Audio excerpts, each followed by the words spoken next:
Welcome back. If you're just joining us, you're watching Good Morning Kenya, and this morning we were talking to the Egyptian ambassador to Kenya. Now we change focus and we'll be talking to Dr. Catherine Mutesia, who is the director at Nairobi Clinic and also a consulting psychiatrist at Mathare Hospital, and we'll be talking about a very interesting topic, that is parenthood. And on Sunday the 22nd day of July, it is World Parents Day. I know we have so many days, but I think this is one which is quite important, and Daktari will be sharing with us why, and also why it is important to actually take some time to reflect on parenthood, and also for those who are not parents also to appreciate their parents and the efforts that they have put in place to ensure that they are who they are right now. Karibu sana Daktari to our studios.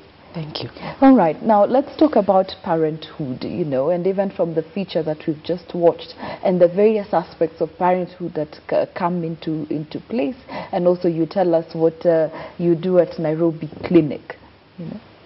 Thank you. Yes, basically children are a gift from God, and parenting is a very fulfilling job.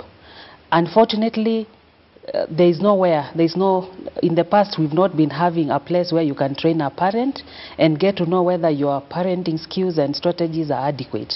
So at Nairobi Parenting Clinic, we help train parents on basic skills on parenting, based on a program called Incredible Years, which has been developed at the University of Washington and has been scientifically tested and seen to be working.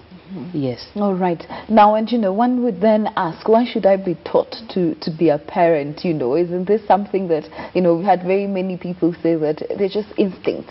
Something just happens to you. Do you agree to that school of thought? Or is it something that, you need something more to enable you to be a good parent? Yes, it's increasingly clear that we are having problems in our society. We are having children who are having disturbed emotions. We are having even children who are going to the extent of committing suicide. We are seeing a lot of violence in the society, and that is a wake-up call that we actually need to evaluate. Is it that there's something we are failing at the family level? Because we know the family is actually the cornerstone of the society. So the fact that all is not well in our society, it's a wake-up call that we need to reevaluate our parenting skills and strategies. All right, and I don't know whether you'd agree with this, but even in the past, we have had, or traditionally, young women would be taken through some training, by either older women, their aunties, on how to be good parents. And I know that is a challenge that we don't have that time anymore. Yeah, that is quite true. Before, there was mentoring from either the mother-in-law, the aunties, the older siblings, the older sisters, the older brothers. But as we become urbanized and as many people go to urban areas, those structures are getting destroyed. And so you have a lonely couple who, first-time parents, for example, they do not know what to do, and they are living quite far from their original families.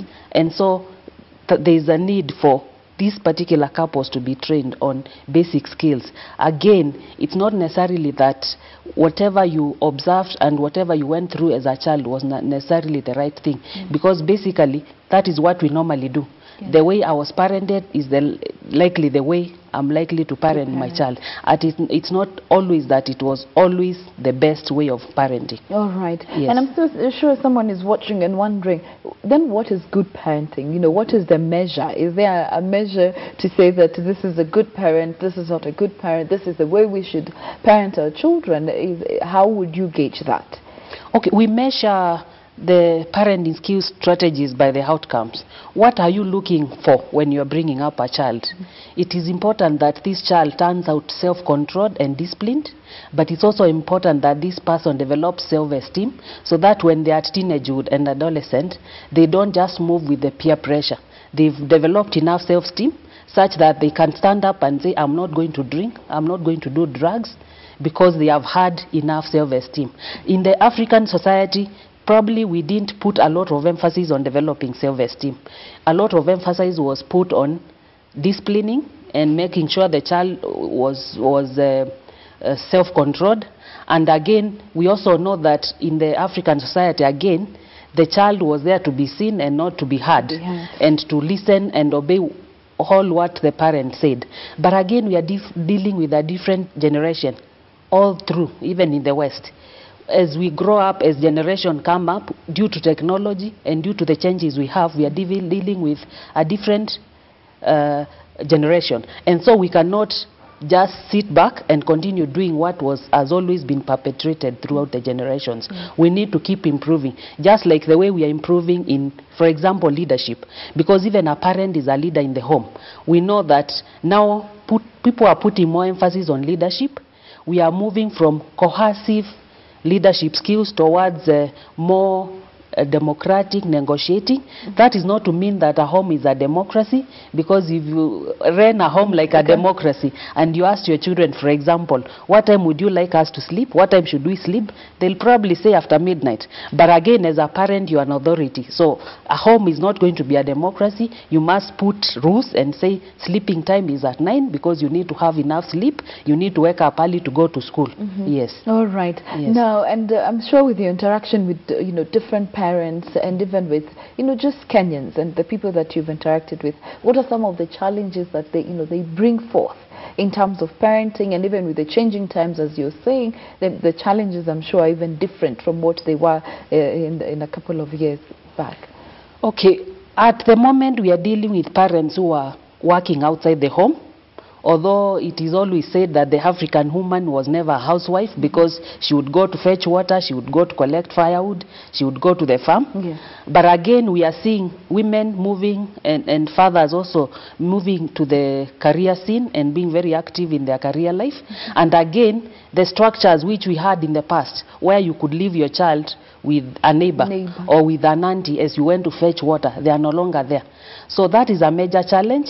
We are having children who are left to TVs, to just be mentored and brought up by the TVs or by the screens, computers, computer games and all that. And so you have as a parent to consciously remember that you need to spend time with your children. Remember, time can be spelled, love is spelled time, T-I-M, that if you love somebody, you must create time for them. You must interact with that child. You have to find time to talk to them, get involved with them, teach them how to solve problems, and they also learn from you through modeling. They observe what you're doing. Yes. Yes. All right. I'm sure there's also the whole challenge also of we're seeing divorce, children going through, parents going through separation. We're having single parenthood, and I'm sure you've encountered all this. I don't know what your take would be on these challenges. That's a big challenge in Kenya, because unlike the West, where if parents divorced, the children should not be involved in should not be involved in the wrangles between the parents. Now in Kenya, we are having parents who are divorcing, and it's like they put the children in the whole struggle, and the children get to know that they are not consciously, one parent is not good, the other parent will keep criticizing the other parent. Either one parent will neglect the children and say, I don't have anything to do with your other parent, and I'm not going to have anything to do with you, which is quite not right, because if you're a father, you'll always be a father, whether you separated with the mother or not. If you're a mother, we will always be a mother, whether you separate with the father of the children or not. So that is a big challenge, because we have to sit with parents and tell them that these are your children. Even though you are divorced, they continue being your children. You are the father, you are the mother. You have to create time, mentor them, you have to provide for them. So that's a big challenge. And then again, with our structures broken down, you find that if the children get to live with one parent, then they miss out on the experience of living with the other parent. With both parents. Yes. All right. Now, and just looking at our society, and as you said, the moral fabric going down and breaking in terms of some of the things that are happening to our children right now, so that it's the bigger society taking care of the children. We're seeing cases of rape, very young children. We're seeing children on the streets.